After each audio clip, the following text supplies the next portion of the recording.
Hi there, this is Prague Talk, a podcast from Radio Prague International. My name is Ian Willoughby. My guest this time is Otto Eibl, a political scientist at Brno's Masaryk University.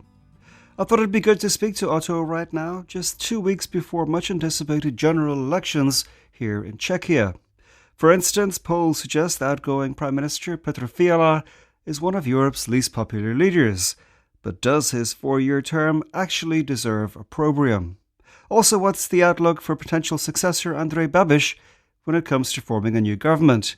And could legal issues even block Mr. Babiš's appointment as government head? Those are some of the things I discuss right now with Otto Eibl in this episode of Prague Talk.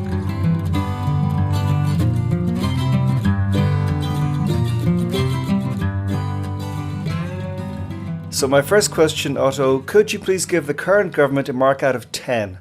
How do you think they've performed? Okay, I would say, they did a great job, and I would rate them with a solid 7, maybe 8.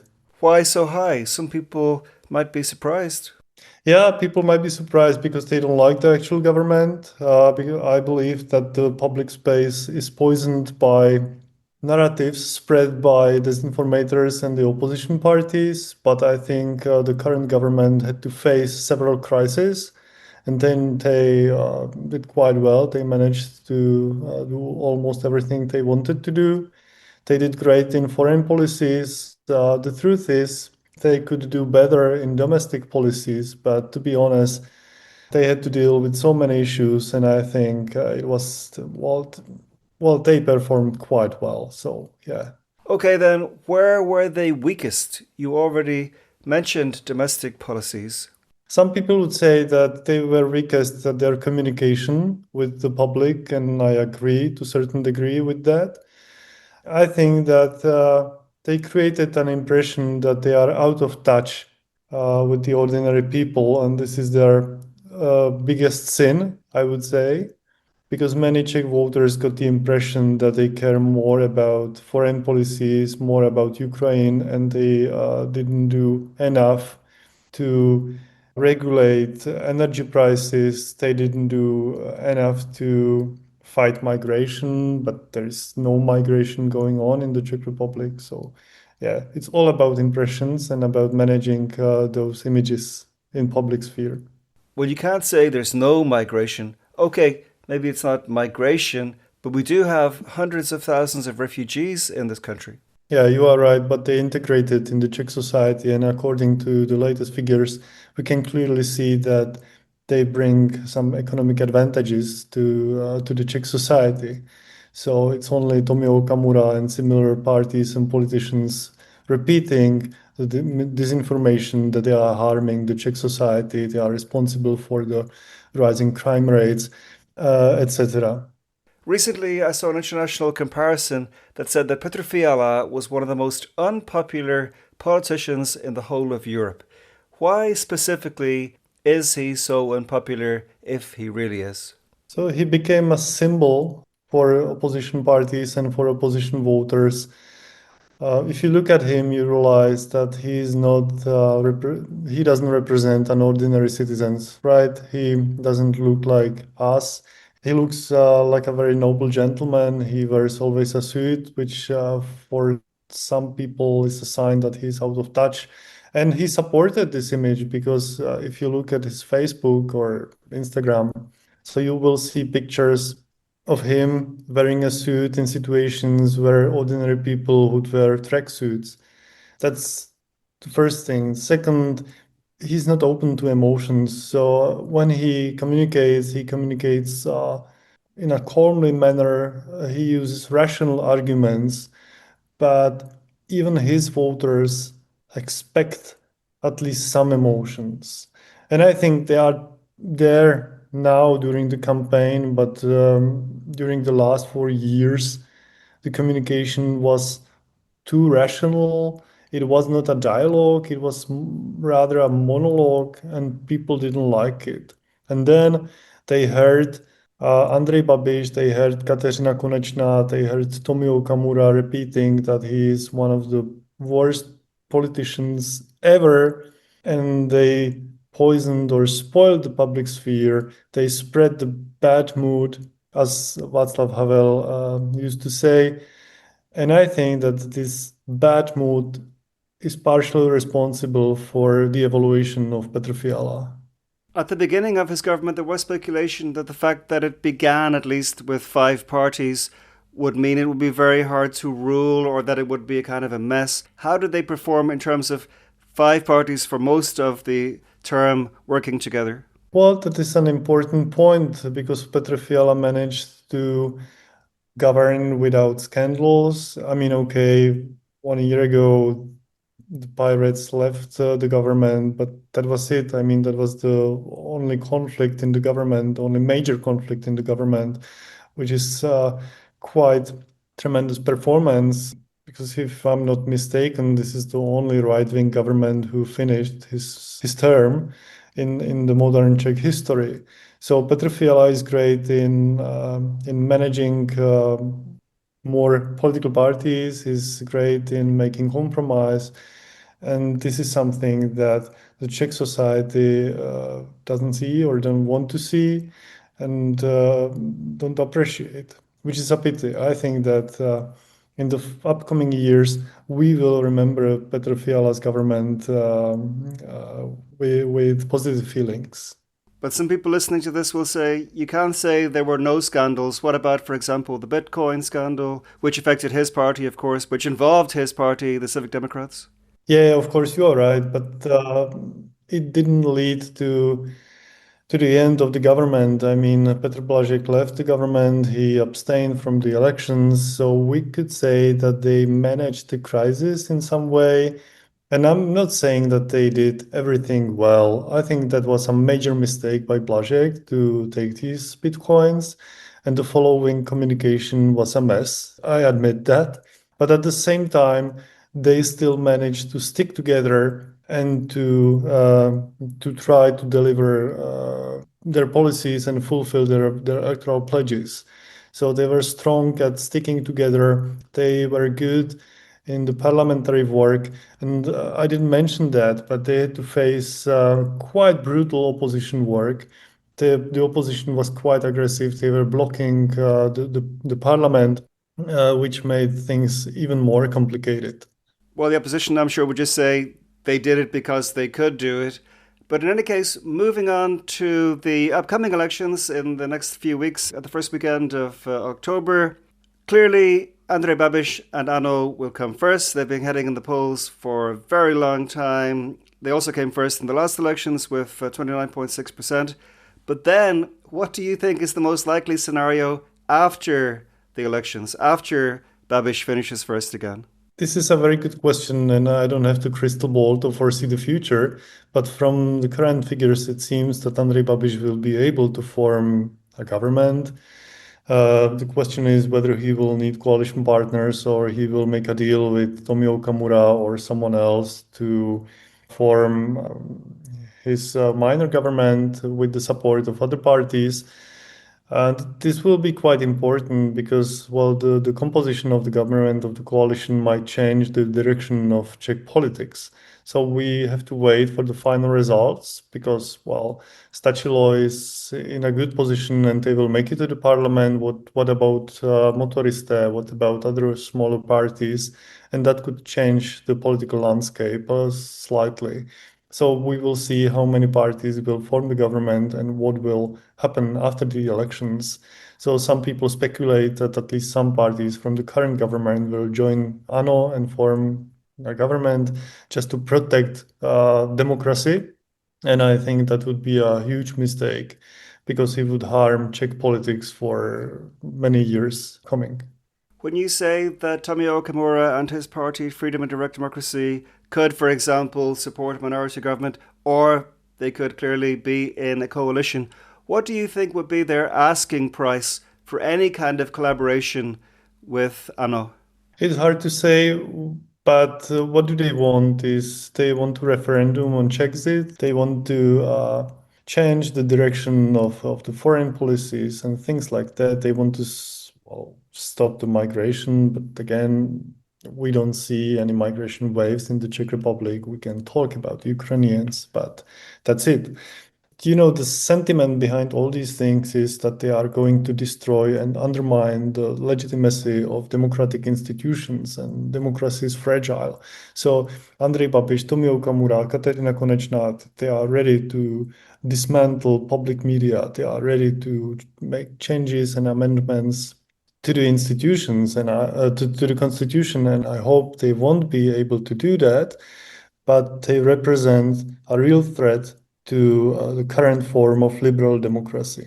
Well, Babiš would surely say 30% of people support us, 10% of people support Okamura. This is what people want. Yeah, he might say that, of course, but many people don't understand politics, and many people just hear all those slogans and sound bites, and they think, okay, this is a good idea, and don't see the consequences. And, if I would be cynical, I would say that most of the voters of these parties are older people, but we are looking into the future. So if the older people don't understand the political landscape and the future of Europe, they shouldn't cause any harm to the future generations. And I have the feeling that they are going to do that because they are ready to make a trade-off between their wealth, between the amount of money in their wallets, and basic values of the democratic institutions in the Czech Republic. And I think that's really dangerous. And yeah, you are right. 30, maybe 40 people are going to vote for these parties, but they are going to vote against Petr Fiala. This is also an important point. And they are going to vote for them just because they expect that these parties will give them a little bit more than the others. You mentioned already the motorists. Specifically, what does it mean if they get in or if they don't get in terms of the likely post-election constellation we see? Well, it is not clear where they are standing. They seem to be a right-wing conservative party, but at the same time, Filip Turek is quite a controversial figure. He had to face many scandals.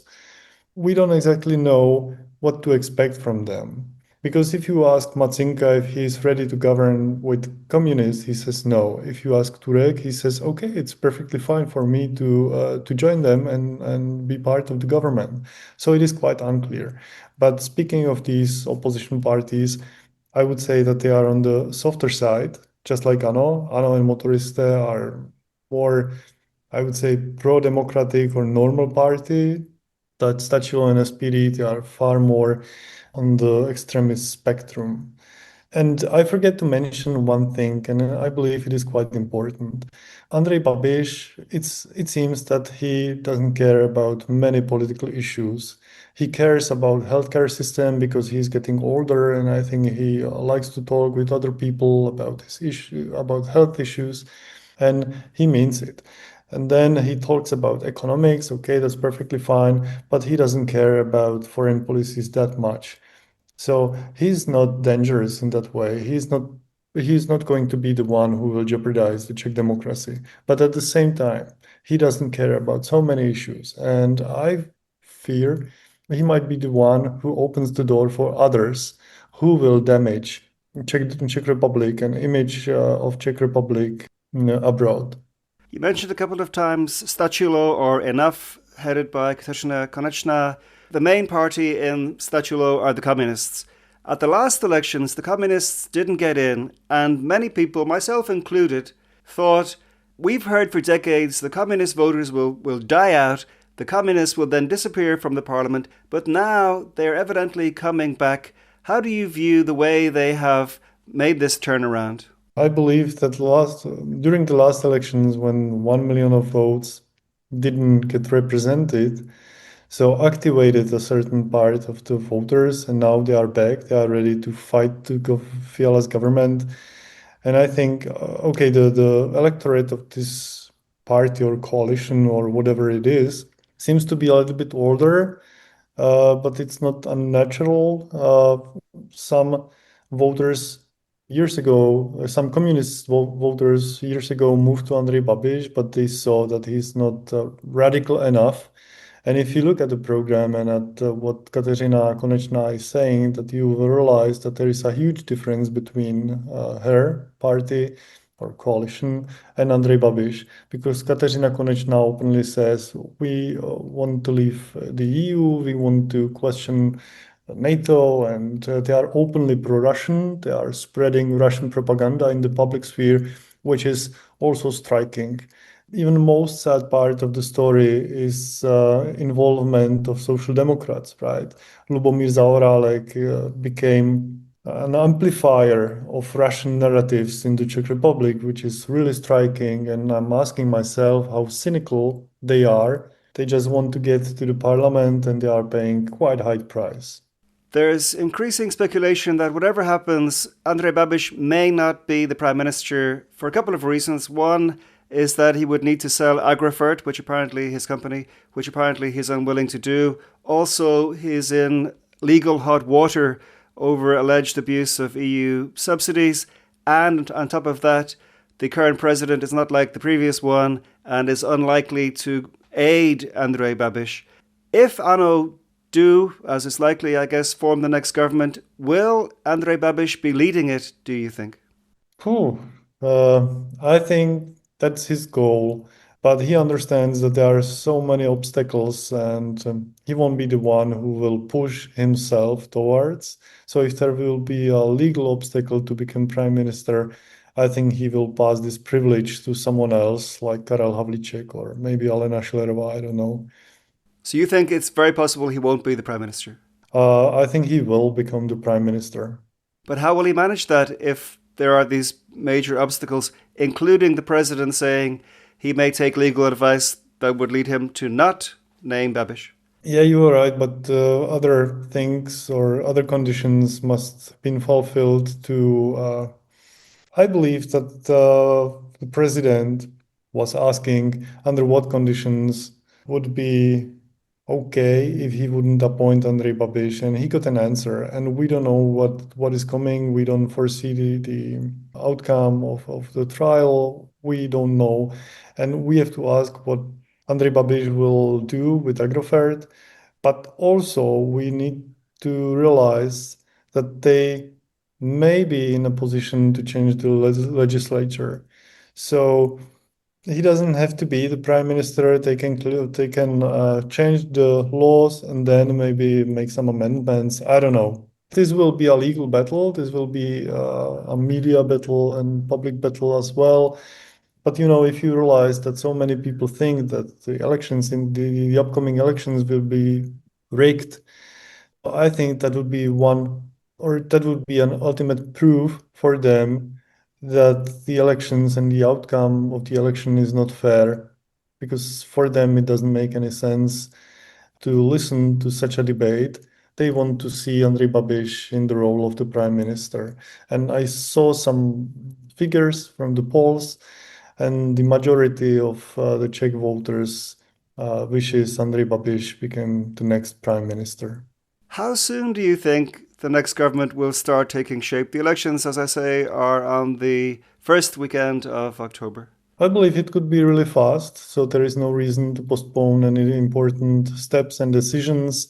And I think even now Andrej Babiš is talking behind the closed doors with the others, and they are getting ready for the upcoming situation. So it depends how good and how well prepared they are and what deal they can make. But I believe it will be quick, at least on the part of the political parties. I have one more question. To rewind a little bit, you said a few minutes ago that one of the current government parties could go, or maybe more, could go with Babiš. How likely do you think that is? Or which of the parties would be more likely to say that they are saving democracy by getting into bed, holding their noses and getting into bed with Babiš? Some people mention the Civic Democrats and other people mention Stan. And it's hard to say anything about it because, well, in the current situation, even for Civic Democrats and even for Stan, it is not okay. It is not a way to form a government with Andrej Babiš. But we don't know what happens with Spolu after the elections. if they split apart and if Petr Fiala loses his position and won't be the leader of or chairman of Civic Democrats anymore, they might be forces coming to power who would be willing to form the government. I don't know. Stan will be in similar position, but everything depends on the final outcome of the elections and on their actual strength. And I'm not talking about Christian Democrats and Top 09 because it seems they are not so significant. But there are speculations that the Christian Democrats could be represented slightly more because their voters are quite ready to mark their candidates and help them to get elected. So we will see. But I think if you ask the politicians from Stan or Spolu or the others today, they would say they would never go with Babiš. But under pressure and under the threat of communists in the government, some parties might take special steps, special measures, and do something that is not desirable for the whole society.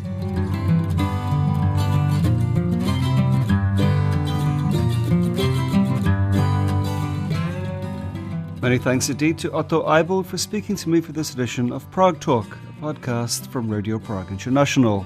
And our website will have all the latest news on the Czech elections on the first weekend of October, so do check that out. But for now, that's all from me, Ian Willoughby. Thank you so much indeed for listening to Prague Talk, and talk to you again very soon.